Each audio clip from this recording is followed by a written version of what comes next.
Dan pemirsa, untuk membahas terkait perkembangan kasus suap hakim pemberi vonis bebas Ronald Tanur, kita telah terhubung bersama dengan Koordinator Masyarakat Anti Korupsi Indonesia Boyamin Saiman. Dan sebelumnya kami juga sudah mengundang Kapus Penkum Kejaksaan Agung Harly Siregar, namun hingga saat ini belum merespon. Sayang sekali. Selamat malam Bang Boyamin, apa kabar? Malam, mungkin Kejaksaan Agung takut nanti saya gugat pra-peradilan kalau tidak dikembangkan perkaranya. Perkaranya sendiri dikembangkan pencucian uang. Juga kepada pihak-pihak lain yang diduga terlibat, gitu kira-kira gitulah. Iya, Bung Boyamin, Anda melihat dari Maki sendiri melihat perkara ini melibatkan sejumlah pihak dari kuasa hukum, orang tua, hingga ada makelar kasus. Kenapa bisa terjadi suap hakim ini, Bang Boyamin?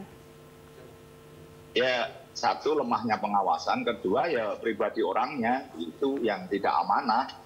Padahal kan dia ini ditugasi mendatangkan keadilan, dibayar negara loh, itu pakai pajak rakyat untuk mendatangkan keadilan. Ya, dan itu sudah terbukti ketika kasasi Mahkamah Agung menyatakan meskipun di dakwaan yang kedua itu penganiayaan menimbulkan mati, tapi apapun kan paling tidak yang hakim Mahkamah Agung aja yang level kasasi aja mampu melihat itu. Nah, sementara mereka tidak menyidangkan. Nah, kalau hakim pengadilan negeri harusnya lebih tahu dong dia yang menyidangkan kok, gitu kan.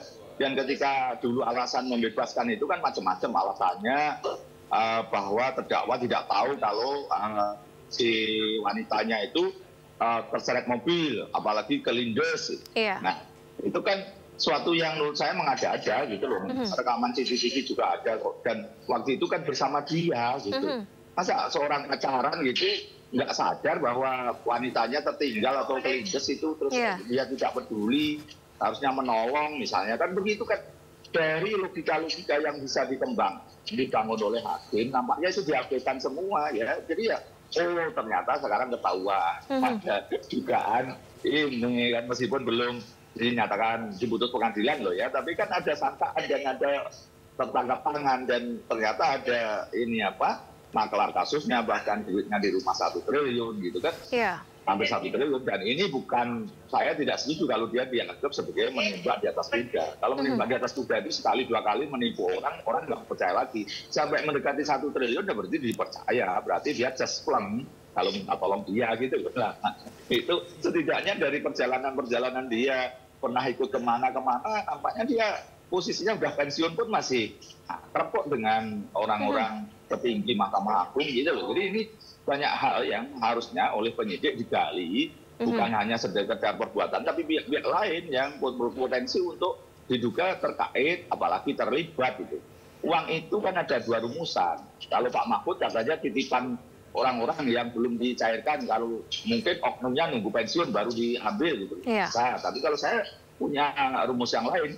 Kalau berdasarkan kasus Surabaya itu kan dia dapat pas 1 miliar, yang diduga untuk nyuap kan 5 miliar. Nah berarti kan 1 berbanding 5. Kalau dia punya 1 triliun, bisa jadi yang telah didagri 5 triliun malahan. Jadi ini harus rumus minimal dan rumus maksimal itu betul-betul digali oleh penyidik. Itu Nadia. Iya, artinya Bang Boyamin dari Maki melihat ada potensi penambahan tersangka? Harus, bukan potensi melihat aja. Karena siapa saja Bang Boyamin? Ya, kita percayakan sebenarnya penyidik, meskipun saya punya gambaran dikit-dikit lah. Nanti kalau tidak dikembangkan, saya gugat pra-peradilan. Dengan data saya yang saya punya, saya adu. Sehingga masyarakat tahu, seperti beberapa kasus yang dulu tertutup, saya gugat pra-peradilan mulai terbuka gitu. Karena kalau saya buka di sini, nanti pencemaran nama baik nanti ya. Jadi ya kita... Tapi sudah ada upaya hukum bahkan dari Maki ya? Ya, iya pastilah. Kalau enggak nanti dikira saya bagian dari itu nanti ya, malah repot saya kan. Baik, Bang Boyamin, tapi ini kan memang tadi seperti yang Anda sebutkan, ini kasus yang menarik perhatian publik. Bahkan rekaman CCTV sudah jelas beredar di media sosial. Kenapa 3 hakim ini berani menjatuhkan vonis menerima suap untuk menjatuhkan vonis tidak tanggung-tanggung, vonis bebas? Ya karena sudah terbungkus oleh itu tadi, uang. Ya, bahasanya sederhana, kalau uang itu pada posisi yang istilahnya bisa membuat mata gelap gitu loh. Itu yang menurut saya yang menjadikan kenapa mau dan sampai level membebaskan. Mestinya ya kalau boleh saya ngajari, bisa jadi gini loh ya. Ya hukumannya yang ringan aja lah kira-kira gitu. Tapi kalau membebaskan itu kan ini bertarung dengan urusan nyawa. Iya. Di Mesir kuno aja, kalau ada orang terbunuh, pelakunya tidak ditemukan, rajanya marah sampai mengangkat detektif swasta itu kan zaman Mesir kuno. Karena apa? Dia takut nanti kalau ini pembunuhnya tidak ketemu, waktu itu korbannya bahkan pendeta gitu kan. Nah, itu takut kalau nanti panen rayanya akan gagal, sehingga rakyat akan memberontak. Begitu loh, jadi level-level itu. Maka kemudian ini harus sedikit empati terhadap korban lah, gitu kan. Setidaknya pasal yang paling ringan itu dia tidak menolong, bisa jadi kan begitu. Iya. Dia malah kabur. Atau ya penganiayaan apapun, kemudian salah satu penyebab meninggal meskipun memang dia punya penyakit paru-paru misalnya. Kalau tidak dianiaya, apakah dia meninggal? Kan pertanyaan-pertanyaan sederhana. Nah, inilah karena kekuasaan uang gitu, maka menjadi ini semua tertutup. Padahal saya yakin hakim manapun itu akan mampu mengendus karena memang dididik dan disuruh untuk mengendus itu. Gitu. Jadi seperti kasus-kasus korupsi itu kan hakim pintar-pintar itu mengendus orang mau berkelit kayak apa gitu kan. Iya. Nah, seperti kemarin misalnya sidangnya yang menyangkut Harvey Muiz, dia langsung ditegur ketika dia nyerocos gitu kan, mengendus gitu kan. Jadi itu kalau hakim itu diberi kebebasan dan kemudian tidak diarahkan, apalagi tidak ada uang di situ, hakim kelihatan pintar-pintar kok. Saya tahu persis beberapa nonton persidangan atau mengikuti persidangan itu rata-rata jago-jago mengendus orang mau berkelit atau orang yang mau menutup-nutupi. Jadi ini sesuatu yang memang keahliannya jadi tumpul karena ya semata-mata uang Nadia. Iya. Bung Boyamin, ini kan dari kasus vonis bebas Ronald Tanur terungkap ada mafia kasus Zarov Richard. Bagaimana bisa mengusut kasus-kasus perkara sebelumnya yang telah diputus yang ternyata ada campur tangan maklar kasus ini? Masih mungkinkah, Bang Boyamin? Sangat mungkin kan dari HP-nya yang Jack R ini kan saya yakin sudah disita oleh penyidik. Nah itu kan bisa dilacak komunikasinya dengan siapa-siapa. Itu meskipun misalnya hanya ketemu komunikasi, tidak ada isinya begitu, bisa dilacak kok urusan apa, dicek, ini urusan kasus perdata apa, yang nilainya gede, yang harusnya menang ini tapi kemudian tidak dimenangkan misalnya, itu artinya pada posisi bisa dianalisa. Gampang itu kalau mau dikembang, asal gitu penyidiknya tidak berusaha melokalisir gitu. Saya yakin mampu penyidik kalau mau mengembangkan itu. Gampang kok dari proses sekarang IT itu kan lebih mudah lagi. Misalnya GPS, misalnya dia menemukan ketemu siapa, kan ketahuan juga siapa yang ketemu di situ, handphonenya siapa yang terlacak di situ, di rumah makan atau di hotel atau di tempat pertemuan tersembunyi pun masih mampu dilacak. Sebenarnya gampang aja kalau ada temuan. Tapi saya khawatir itu misalnya dilokalisir gitu kan, tidak dilacak, tidak dikembangkan. Ya nanti kita gugat lah kalau sampai tidak dikembangkan karena ini sesuatu yang menurut saya ini semakin zaman transparan, masyarakat juga akan jengkel kalau ini kemudian hanya dilokalisir. Nggak mungkin logikanya kalau ini hanya kemudian dia lupa atau kemudian itu hanya satu perkara atau dua perkara. Nggak mungkin kalau bicara angka sampai mendekati 1 triliun. Gitu. Jadi kita kawal bersama lah nanti. Masih.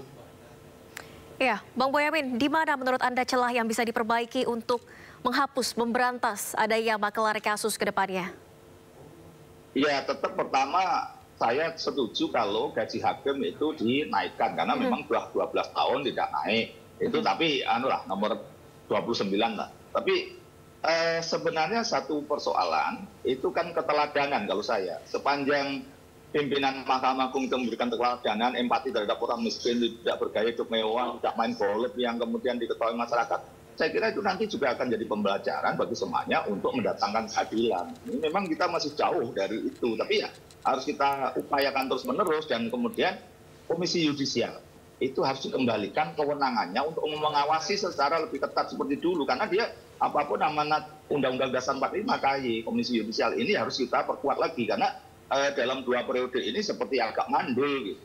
Jadi sekali lagi ini kan kita ini sudah ada sarananya Komisi Yudisial. Nah, sementara ini kan kemarin dihadapkan pada Mahkamah Konstitusi, Judicial Review bahwa peran KY itu untuk mengangkat hakim biasa kan dihapuskan dengan alasan itu independensi. Enggak. Konstitusi kita mengamanatkan Komisi Yudisial itu di dalam sistem peradilan kita. Kalau dia ngawasi, itu bagian dari untuk menjaga independensi dari penyimpangan, dari suap seperti ini dengan cara diberi kewenangan penuh.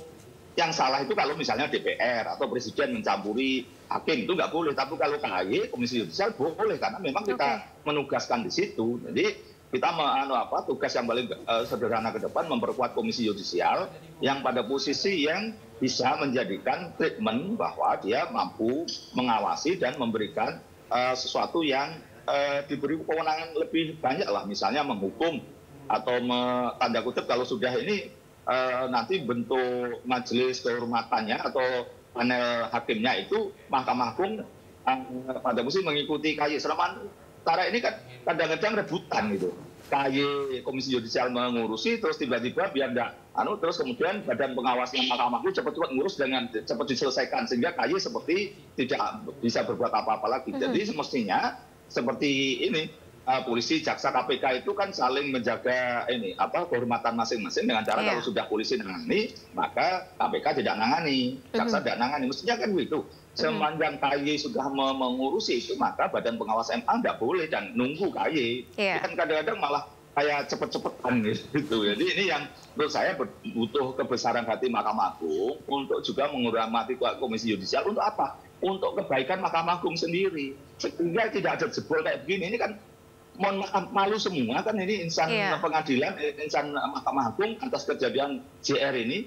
Nah, terus kemudian seakan-akan kita kritis kemudian dianggap merendahkan martabat. Kan nggak begitu juga. Kita justru niat menjaga kehormatan dari keadilan ini dengan cara berikan kesempatan Komisi Yudisial untuk menjalankan tugasnya. Dan itu dalam rangka menjaga Mahkamah Agung dari kehormatan, menjaga keluhuran, martabatnya gitu. Baik, Bung Boyamin, kita kembali ke kasus Ronald Tanur yang sedang berjalan proses penyidikannya setelah ibu dari Ronald Tanur ditetapkan sebagai tersangka. Juga dilakukan pemeriksaan terhadap ayah dan adik Ronald Tanur. Menurut Anda arahnya kemana ini? Iya, kan gini, dalam 3 kasus perkara extraordinary crime, narkoba, teroris, dan korupsi, barang siapa tahu tidak laporkan kena masalah, dianggap bisa jadi menghalangi penyidikan atau paling tidak mencegah. Nah, setidaknya kan sejauh mana kemarin kan kemudian dirilis oleh Kejaksaan Agung bahwa ayahnya Ronald Tanur ini tahu bahwa istrinya berurusan dengan oknum lawyer untuk tanda kutip menyuap. Tapi kan seakan-akan dibiarkan lah. Ini apakah akan dijerat atau tidak ya kita serahkan sepenuhnya kepada penyidikan, levelnya seperti apa. Jadi, tapi kalau memang alat buktinya ada dugaan keterlibatan, ya mengapa tidak gitu. Jadi ini kan yang siapapun nampaknya Kejaksaan Agung ini mau membuka seterang-terangnya siapa yang berperanan. Dan ini bagaimana proses ini, masa seorang ibu, misalnya kan pertanyaan masyarakat juga begitu, tidak tahu suaminya melakukan duit 3,5 M loh, tidak sedikit kan 3,5 M, meskipun pengusaha tetap itu pasti cara mengeluarkan itu kan pasti harus sepengetahuan atau seizin suami misalnya. Itu yang mencoba didalami oleh penyidik saya kira. Masih Nadia. Baik, artinya ini kita juga masih menantikan seperti apa perkembangan penyidikan kasus ini dan juga siapa saja yang akan dijadikan sebagai tersangka selanjutnya. Terima kasih banyak Bang Boyamin Saiman, Koordinator Masyarakat Anti Korupsi Indonesia. Masih. Baik, terima kasih Bung Boyamin, sehat selalu, selamat malam.